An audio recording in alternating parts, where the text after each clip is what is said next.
Hey guys, welcome back to the channel. Thank you again for tuning in and watching another one of my videos.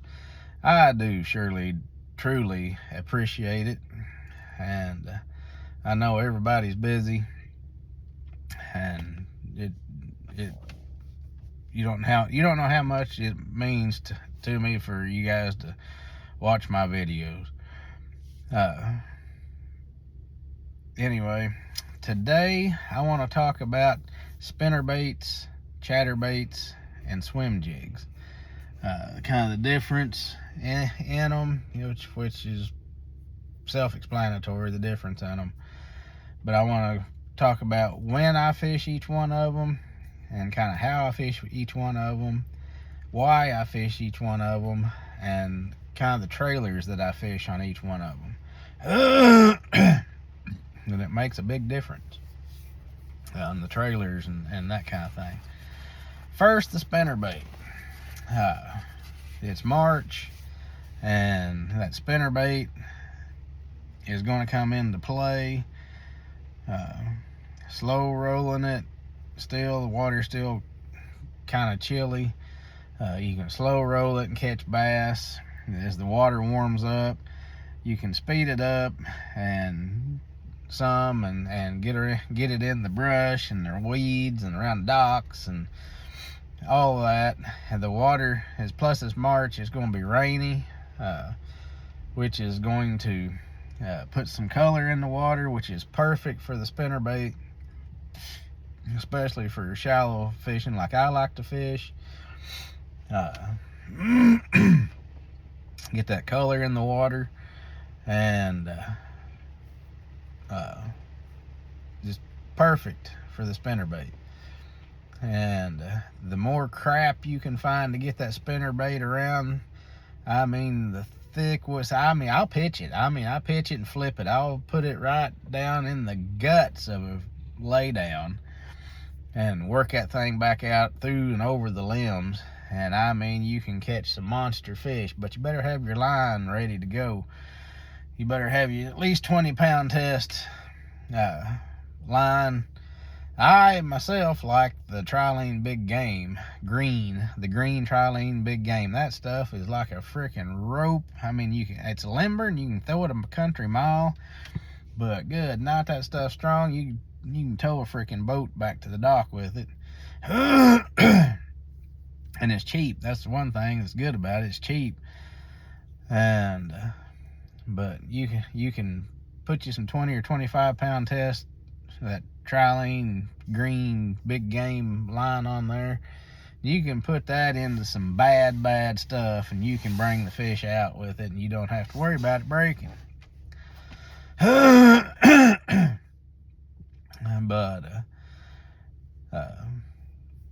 that's kind of places that I will start using the spinnerbait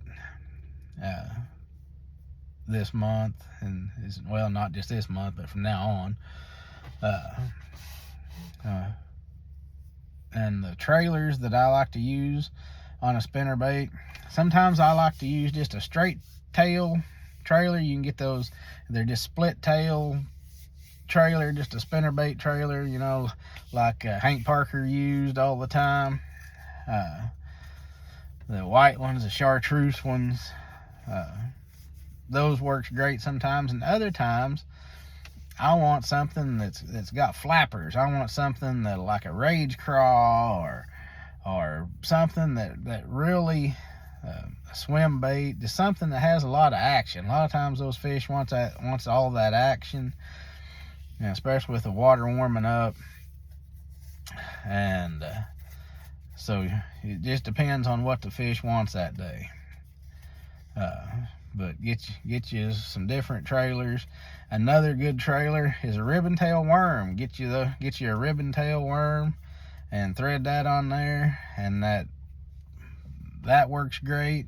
I thought of it a second ago. Just a curl tail grub, those work great. Any of that's going to work really, really good. So get you some different trailers. And my favorite color, it's since I was 6 or 7 years old, my favorite color for spinnerbait is chartreuse blue and white. I have caught so many bass on a chartreuse blue and white spinnerbait, it is not even funny. But that is my favorite color. My second favorite color would be a mouse, and the third favorite color would be the white and chartreuse. Well, I don't know if that's true or not, because I do like to throw a coleslaw. Coleslaw spinnerbait is awesome in dingy river type water, and I fish a lot of that kind of water, so coleslaw is right up there too. So if you have a coleslaw, if you have a white and chartreuse, a mouse, and a blue, chartreuse, and white spinnerbait, those 4 colors, you can catch anything you want to catch. Okay, number 2, the chatterbait. Okay, the chatterbait, kind of the same thing applies, except I don't put it in thick weeds. I fish it over weeds, and through sparse weeds, like sometimes the water willows are not real thick, and you can get that chatterbait through those water willows sometimes. You can throw it around laydowns, you can work it through a laydown. You can slow roll it across the bottom around stumps and brush and that kind of thing. You can work it over stumps. Like on the Arkansas River, I like going up there and finding those grass mats in the backs of those pockets and coves and stuff that has the big holes in them, or it doesn't even have to be that big. If you can pitch that thing over to the other side of that hole and let it drop in, slowly pull it in so it quietly enters that hole that's in the weeds, and work that through there, you're going to get bit, and you better hang on. That's another time that you better have some big line, because those things is going to fight, and they're going to get you down in them weeds.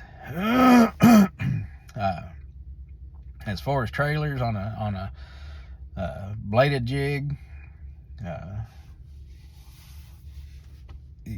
always want to use a straight tail. Hog Farmer, I can't think the name of the bait, but Hog Farmer makes one. It's a straight tail, it's limber, and it has a lot of good action. You can use a fluke style bait, and you can use those new gill style baits, like the Flux gill from Berkley. I can't think of that other one, what that other one called, the other company. I can't think the name of it. I can't think what they call it, but it works good. But I use the Flux gill now from Berkley because it has the scent, and I like that scent. So anyway, those are great trailers, and 99% of the time I use a 3/8 ounce one. Sometimes I'll go to a half if I need to get a little deeper, or if the wind's blowing strong, but most of the time I'm going to be using a 3/8.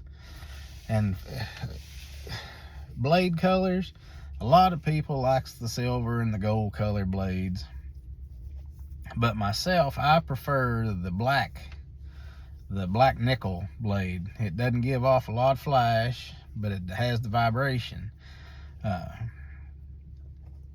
don't really like all that flash, because especially when you're using your bluegill colors, bluegills don't have that much flash. It's not like a school of shad giving off a bunch of silvery flash color. I prefer the black nickel blade on my chatterbaits.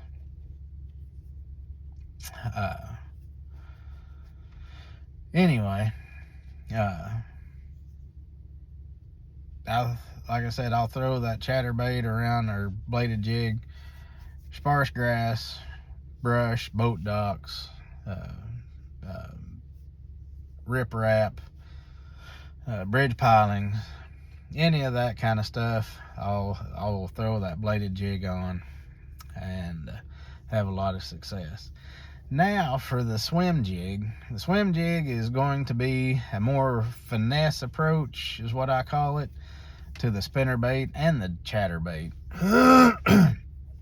I can throw that swim jig in more sparse grass and get it through that more sparse grass, and you can throw it in thick laydowns, just thick cover, boat docks.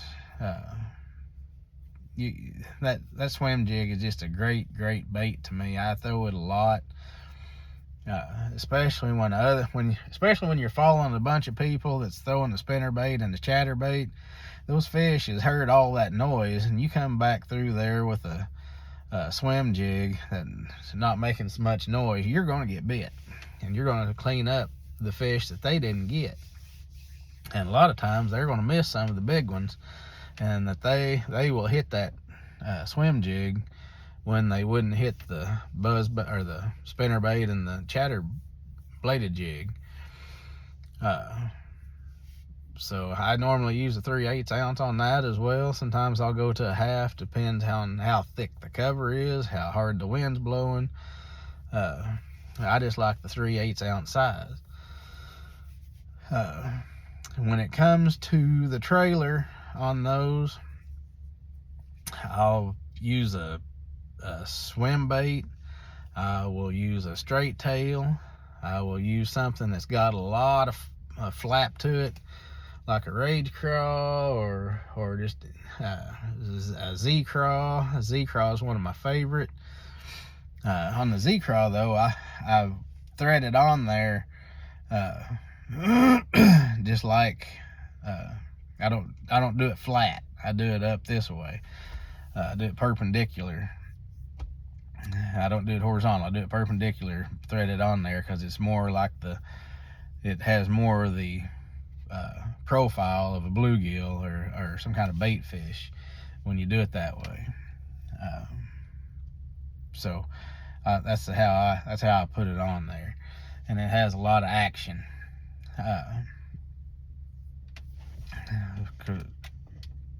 Sometimes the bass prefer the lot of action. Sometimes they'd rather have the straight tail that doesn't have a lot of action.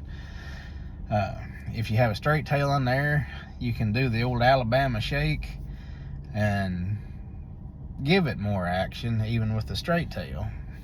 But that's probably my favorite way to throw a swim jig, is the old Alabama shake, because I've caught a lot more big bass doing the Alabama shake than just reeling it straight in. I have caught them reeling it straight in, but it seems like I've done better doing the Alabama shake. But anyway, those are kind of the differences in those three baits, and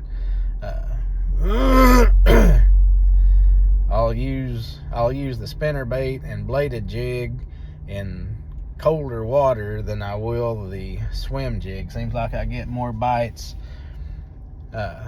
on the spinnerbait and bladed jig in colder water. Once that water hits the mid 50s on up into the 60s, I'll start throwing that swim jig. But it seems like I catch more on the bladed jig and spinnerbait in the colder water. But anyway, I'm gonna get off of here, and I hope you all have a blessed week. And if you like what you've heard, if you like this content, please hit the like, share, and subscribe button. And I will see you guys out on the water.